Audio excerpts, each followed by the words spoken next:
Welcome to Weapons and Warfare from Straight Arrow News. I'm your host, Ryan Robertson, and we've got another great show for you this week, getting our geek on just a bit.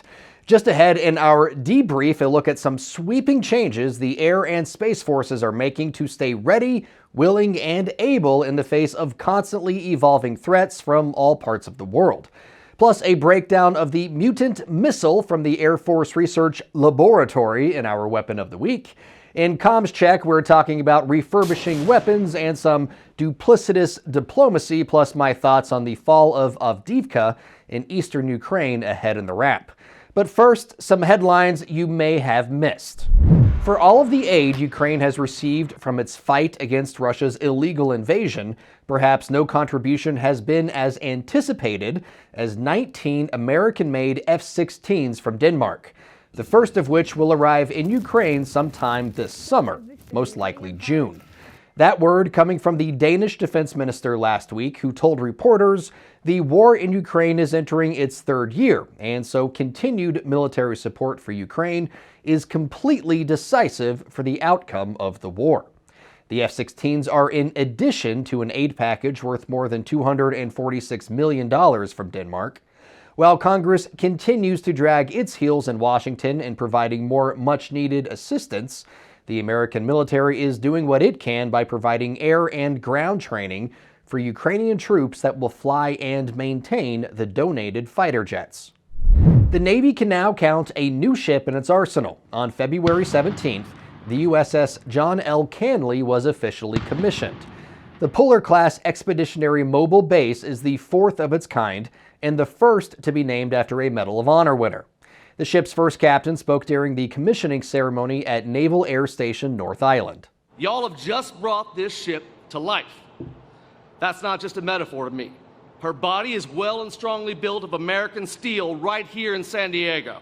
Her spirit lived upon this earth for 83 years before her first plank was laid, imbued with honor, courage, and selfless sacrifice by her namesake.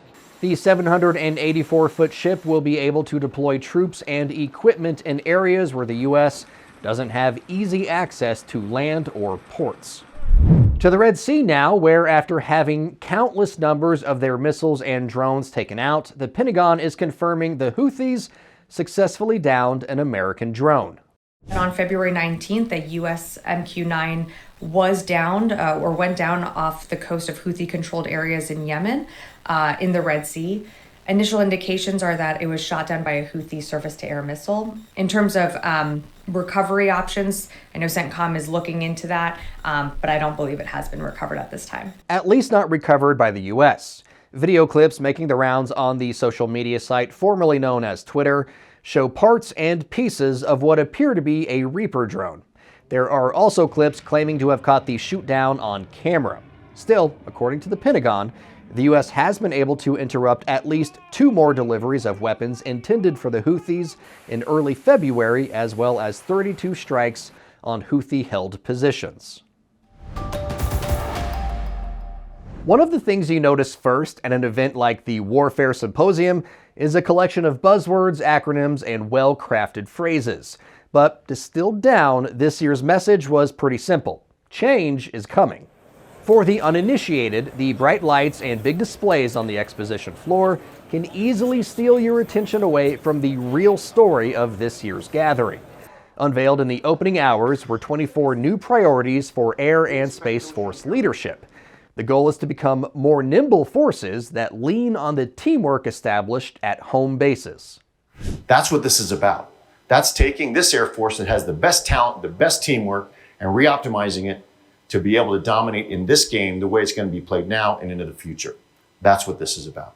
One of the most obvious changes will be how combat wings are formed.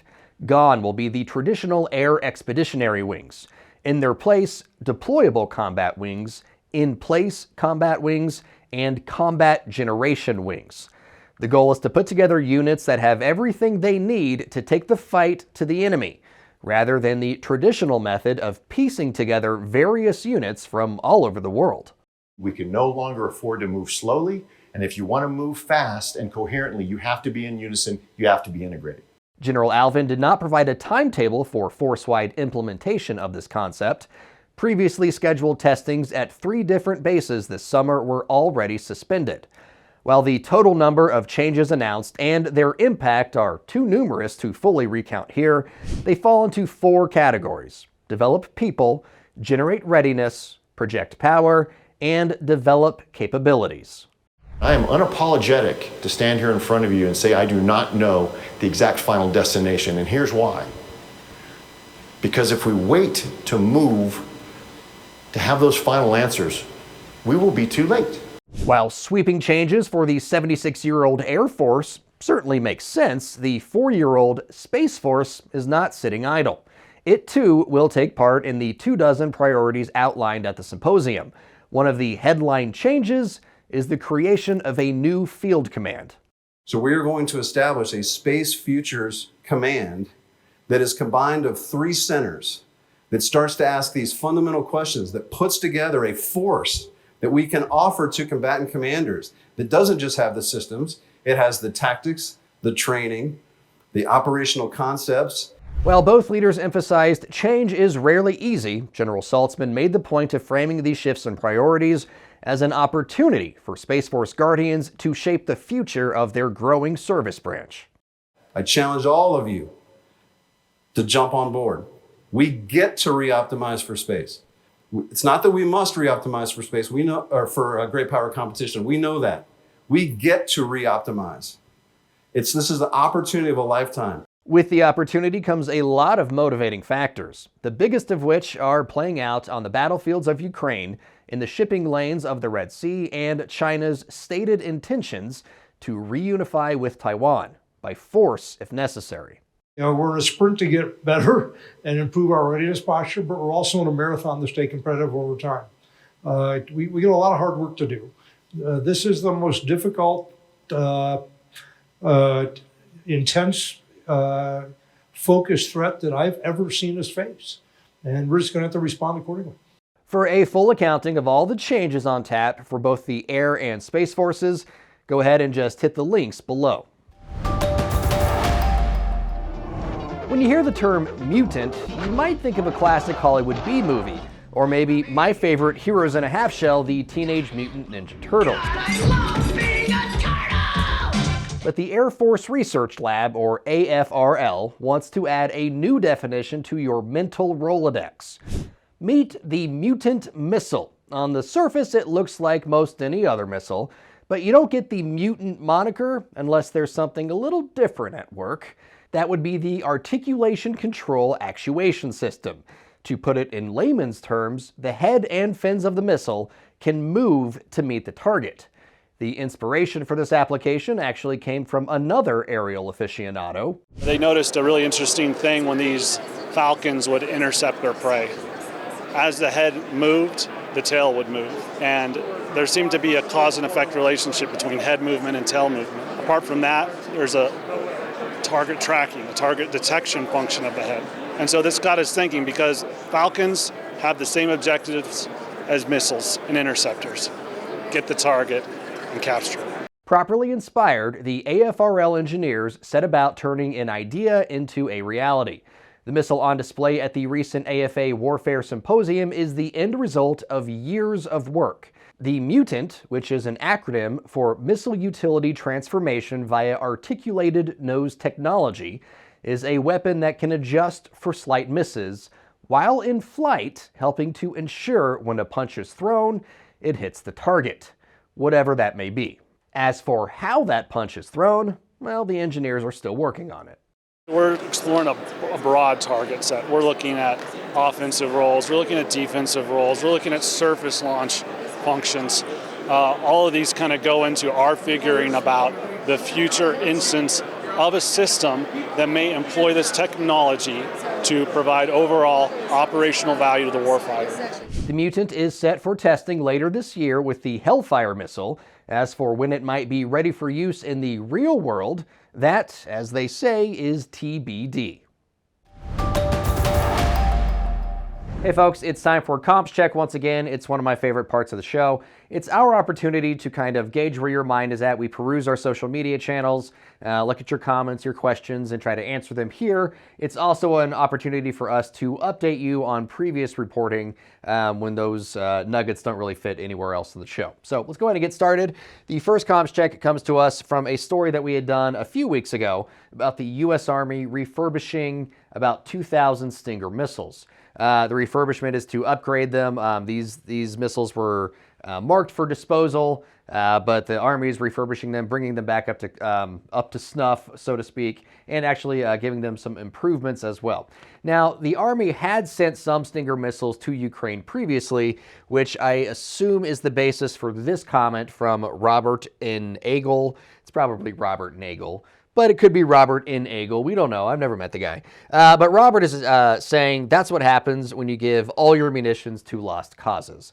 I think the implication here, and like I said, I've never met him, but I think the implication here is the U.S. is forced to kind of go into the pile of misfit weapons, so to speak, to find things that we could still use to defend ourselves against our enemies because we've given so much to Ukraine.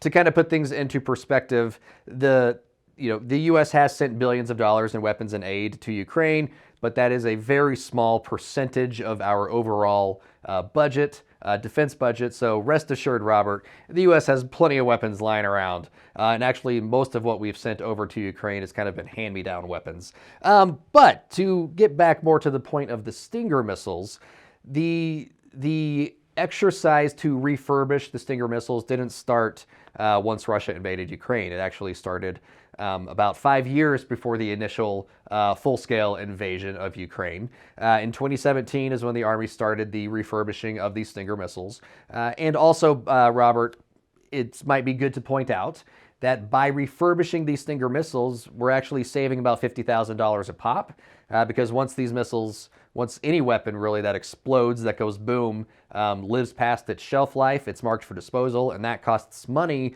to dispose of those things properly. So by extending the shelf life, the U.S. tax dollar is actually saving some money. Oh, and by the way, the Stinger missiles, which is 1970s, 80s technology, they were not made to handle these smaller, slower-moving, unmanned aerial vehicles or drones that we're seeing pop up all over the skies over battlefields.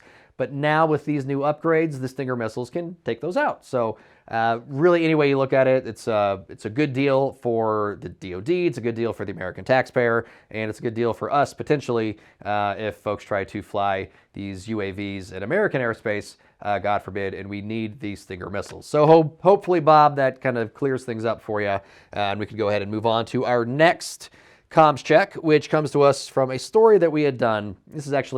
This Comms Check is an update to an update.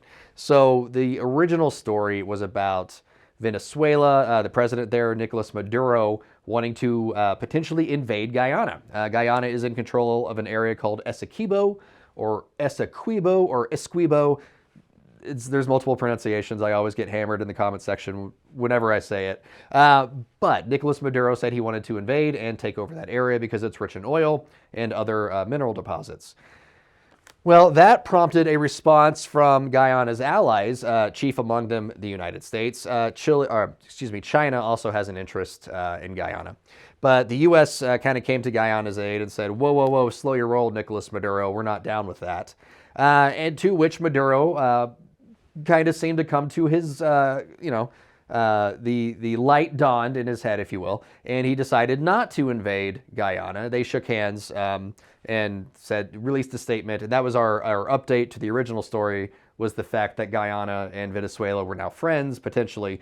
But the thing about dictators, and Nicolas Maduro is absolutely a dictator, they don't necessarily keep to their word. So the Reuters headline that you see here is from the end of 2024, December-ish. U.S. expresses support for Guyana's sovereignty amid border transitions with Venezuela. So that's when the U.S. was like, back off, Maduro.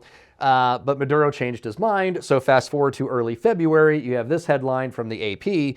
The U.S. is increasing its urgent military aid to Guyana as neighboring Venezuela's threats linger. And linger is really the perfect descriptor adjective here because the threats never really went away. We thought they were dealt with, but it's always kind of in the back of our minds. Maduro's a dictator. He might try to invade. He did. Well, excuse me, he did not invade, but he appears to be planning to do so. So the United States is sending as much military might, all the weaponry that really the DoD can spare right now in the region, to Guyana to try to act as a deterrence against Nicolas Maduro in Venezuela from invading. However, it's not as if Venezuela has been sitting on their hands. This satellite image is from the Center for Strategic and International Studies, and it shows a river crossing on the border of Guyana on this side and Venezuela on that side. This picture originally was October 27, 2023, and you can see the river crossing here. It's kind of crude. There's a dirt road, there's a small checkpoint, a couple of storage buildings, a very crude boat ramp that you can kind of see here with a small little port ferry kind of thing kind of tied up to the end of the boat ramp. Not a whole lot of infrastructure here in October of 2023. However, if you fast forward to the same river crossing in January of 2024, it is blatantly obvious that a whole lot of work has been done here. Some high-grade industrial level grading has been done from the road to the river in two different areas. The original river access has been expanded. There's actually some armored personnel carriers that the satellite is picking up parked along here.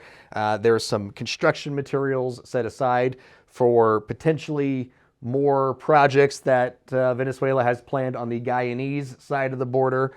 And then in the other new addition, the new boat access, river access point, you can see pretty wide grade here. Pretty wide grade here. And also, this is a heavy, it's the jungle. It's the, rainforest of the world. So this area is heavily jungled, a lot of vegetation here. Some of that's been cleared to create space for a staging area, for more military equipment. We don't really know at this point. So the update to the original story is Nicolas Maduro has gone back on his word and appears to be staging a possible military incursion from Venezuela to Guyana. How is this going to play out? Is this just more posturing, or is there actually going to be troops that cross the river border? We don't know. I'm sure in another month or so there will be an update to the original story. All opinions expressed in this segment are solely the opinions of the contributors. To end the show this week, folks, I want to talk a little about Avdiivka, a small Ukrainian town that used to be home to about 30,000 people. That's about the size of Kearney, Nebraska, or about twice the size of Martha's Vineyard. Avdiivka, or what was left of it, fell this past week to Russia. The town had seen almost a decade of fighting. When Russian-backed separatists created the Donetsk People's Republic, Avdiivka was within those made-up boundaries and was a frontline city during the early days of fighting in the Donbass back in 2017. Avdiivka fell because Ukraine did not have the resources anymore to defend it. Russia lost tens of thousands of troops taking the city, just like Bakhmut, but they took the city, just like Bakhmut. If anything, Avdiivka proves Putin and his commanders are willing to do almost anything to achieve their goals, whatever the cost. Avdiivka, Bakhmut, and the entire war, really, are an example of what happens when promises of protection are broken. You see, when the Soviet Union fell, Ukraine had nuclear weapons, weapons which could have been used as a deterrent against future attacks. But under a 1994 agreement called the Budapest Memorandum, Ukraine gave up its nuclear weapons with the promise that the US, the UK, and Russia would guarantee the country's safety. Now, I'm not so naive to think a nuclear-armed Ukraine in the 90s and early 2000s would have been a great idea. But I would hope when countries like the US and UK, which pride themselves on maintaining the moral high ground, make a promise to defend you, that they would follow through. Yes, the Americans sent billions in aid to Ukraine, But aside from some select systems, most of what we sent Ukraine was older, outdated equipment. We literally pieced together an air defense system with parts we had lying around, called it a Frankensam, and sent it overseas. Is that coming to the defense of Ukraine? Keeping our word as a nation matters, and it's not just about a sense of honor, but for the safety of our nation. In the Pacific, the U.S. is going to need the help of partner nations to stop Chinese aggression if Beijing moves on Taiwan, or tries to hamper trade in the South China Sea, or tries to take over the Arctic, which is also a concern. Personally, I hope Japan and Australia and all of our allies and partners across the world can keep their promises to the U.S. better than the U.S. is keeping its promise to Ukraine. So that's my wrap, and that's the show. Hopefully you learned something today. Of course, please remember, if you want to share with us your thoughts or feelings about the content we present, you can do so in the comment section below, or by emailing us at weaponsandwarfare, all spelled out, @san.com. For senior producer Brett Baker, video editor Brian Spencer, graphics designer Dakota Patillo, I'm Ryan Robertson with Straight Arrow News, signing off.